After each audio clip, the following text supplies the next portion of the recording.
Let's get reaction now from Elliot Keck, Head of Campaigns at the Taxpayers Alliance, and Mark Fairhurst, National Chairman of the Prison Officers Association. Mark, I'll start with you. Oh dear, the prison authorities can't win, can they? First of all, they get dogs abuse for letting people out early by accident, and now they're in trouble for keeping them in too long. Yeah, that's right. It's not a good look for the service, is it? But it comes as no surprise. Let's not forget that these are small units that calculate people's sentences with the most lowly paid staff who are ill-trained under an immense amount of pressure, because over the last 12 months, we've had several early release schemes, which means that tens of thousands of sentences have to be recalculated. And sometimes human error does occur. But hopefully with the latest announcement from the government that they're going to invest in modern technology and increase our resource, we can eradicate these mistakes. I mean, Elliot Keck, this looks like the mother of all mess-ups, doesn't it? Good morning, Mark. Yes, I mean, the prison service can't seem to get anything right over the last year.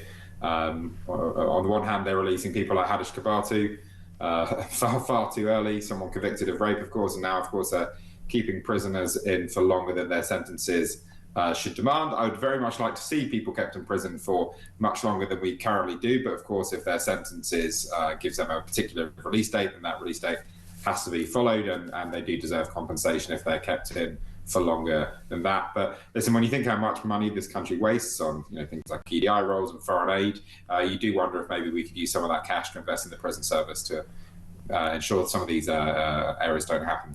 Well, that's the painful truth, isn't it, Mark Fairhurst, is for the prison service to work, it's going to take resource, it's going to take money. It is, and unfortunately, successive governments, it's not just the last government who put us through austerity measures over the last 14 years and absolutely decimated us. Successive governments have failed to invest in the prison service because, quite simply, prisons are not vote winners. But let's not forget that 99.9% of prisoners who get released will be living in our communities, could be our neighbours. So we want them coming out with hope rather than fighting against the system. Mark, you know about how it works within prisons. Is it not possible for somebody that's been detained beyond their sentence to sort of speak up about it? Is there no procedure where they can speak to a prison officer and say, listen, I know I did that armed burglary, but I'm due out now? Yeah, we quite often get that. And when we make inquiries to the admin block, they suddenly look into it and find that either they've got the wrong dates for the release from the courts, so that's where it first starts, or they've miscalculated someone's sentence, because certainly over the last 6 months, I can think of at least 3 schemes where prisoners have been released early. That changes the criteria, and we've got these small admin hubs who have to recalculate everybody's sentence in a prison, not just 1 or 2. We're talking about thousands, and countrywide, tens of thousands. So inevitably, when it's all a paper trail and we haven't got modern systems and artificial intelligence to assist us, there will be human error, and that's down to a lack of investment. This lies with the government, not with the poor staff who are tasked with unmanageable workloads. And Elliot, is there an argument that we shouldn't be paying out to these criminals? Clearly they've outstayed their welcome in jail, but do you think we should look at how the law works, that I don't know what sort of mitigation there could be, but handing them money just doesn't feel right, and is going to certainly anger plenty of people watching and listening to this show?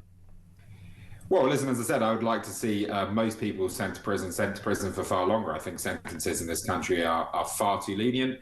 I think, listen, I think it's worth looking at the procedures. If people are only let out, and the date is only wrong by a few days, and I think probably compensation isn't necessary. But, ultimately, if you're kept in prison for weeks or months longer than you're supposed to be, and your sentence handed down by a jury of your peers and by a judge has advised and has legislated for, then I think, I don't think there is any argument that people shouldn't be compensated. Ultimately, they are being held in prison wrongly and with no cause at that point. So I do think the compensation isn't necessary. What we need to do is to ensure that we stop making these mistakes in the first place. And, when you look at, what Mark mentioned, failure to invest and low-grade administrative officers making mistakes, and certainly TVA research shows that our civil service has become a lot more top-heavy in recent years. We've been investing far more in higher-grade officials and people at the top of the pile, and we're spending much less money at people lower down the ranks, i.e. people in particular working in prison. So one of the things we need to move back towards is towards a delivery-focused, Whitehall delivery-focused civil service rather than these policy and communication roles that at the moment are dominant. And Mark, it's very clear that if we had better prisons, we would have a safer country. We would if we didn't have such overcrowding in our prisons, if we had activity spaces for everyone so we could educate them or give them vocational skills. We could have better citizens who we release. And that's the crux of this matter. It's a false economy, isn't it? It's a false economy cutting the prisons budget. We pay the price in the end. We do, because crime costs tens of billions of pounds, which could be reinvested into modern prisons where we give people activities that they can take into our communities and hopefully turn their lives around and get a job and pay tax and national insurance. And you don't mean Sky TV and Netflix. You're talking about, you know, arithmetic lessons, reading, writing, filling out a CV, that kind of stuff. Well, when you look at Lord Timpson and this government who announced that we want to rehabilitate people and we're going to invest in vocational skills, you have to ask them, why have they cut the education budget by 25%? If we want to educate people and give them skills, life skills and vocational skills, why are we cutting the budgets? There's not enough activity spaces for everyone. That's why there's so much crime when people are released, because there's nothing for them to do and there's no hope. And Mark, briefly, the Tories failed on this. Labour are not delivering. Do you have any hope that a future administration can rescue our prison service? Oh, I always have hope. If they listen to the voice of the front line, which is the POA, we can do so much better. So I always have hope. Yeah. Have you looked at Reform's offer? What do you think of what they're proposing? Well, we're still waiting for them to contact us, but we've got a few asks of our own before we back any political party. We are a politically neutral trade union, but we want to lower our retirement age, increase our salaries to attract the right people into the job, modernise our entire prison system, and we want our industrial rights back. We haven't got the right to strike. Brilliant. Elliot, last word on all of this.